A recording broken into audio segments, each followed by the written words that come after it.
Hey guys, Joe here with Think Small VW Garage. Today I'm going to be checking the end play on a 1600cc dual port engine. This applies to 40 horse and 36 horsepower engines that are air-cooled Volkswagen. So the first thing you're going to need is this tool here. This is what I prefer to use. It's pretty handy. That's how I check it. I put a feeler gauge in here. So you're gonna need this. You're gonna need a feeler gauge with 6/1000ths within that. I like to get one that has more measurements than not enough. And then a crescent. And then also 2 screwdrivers. That's what I use. So we're gonna check it out. This is going into a customer's car, and I just wanted to check it for them before I install the engine. I mean, we're right here, so you're gonna pry the flywheel a little bit, not too much, don't want to break the bell housing, but just enough to pull it out. You'll see it move. And then you're gonna stick this guy on. You're gonna pull that back.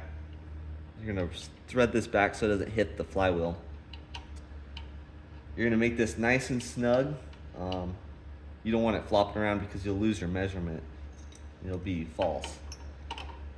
So just snug this up so it's nice and tight. You're gonna take this bolt, feeler gauge, whatever, and you're gonna stick it right up against there. Not too tight, just snug. So it starts getting snug right there, and I turn just a little bit more, and there you go. And so it is snug with that. And then push it. Okay. You can see it moved a little bit. I don't know if you can see on camera. When you go to put your feeler gauge in here, it's hard to see in this light. I need to get a light, but you're gonna slide the feeler gauge right in between the flywheel and that bolt. Don't touch the bolt because that is your measurement.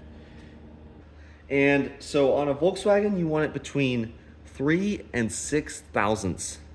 If it's in that range, you're good.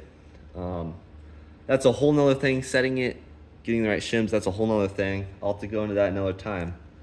So I'm gonna find 3. There's 3. And then I'm gonna find 6. And all those. So that's what I'm working with today. So I'm gonna say 6, okay? 6 doesn't fit, that's good. You don't want it too big because it'll slap that main bearing when it's running. Here's 5. Ooh, 5/1000ths. So this is right in spec. There's shims on the back side of this crankshaft flywheel, and that determines your thrust or your end play.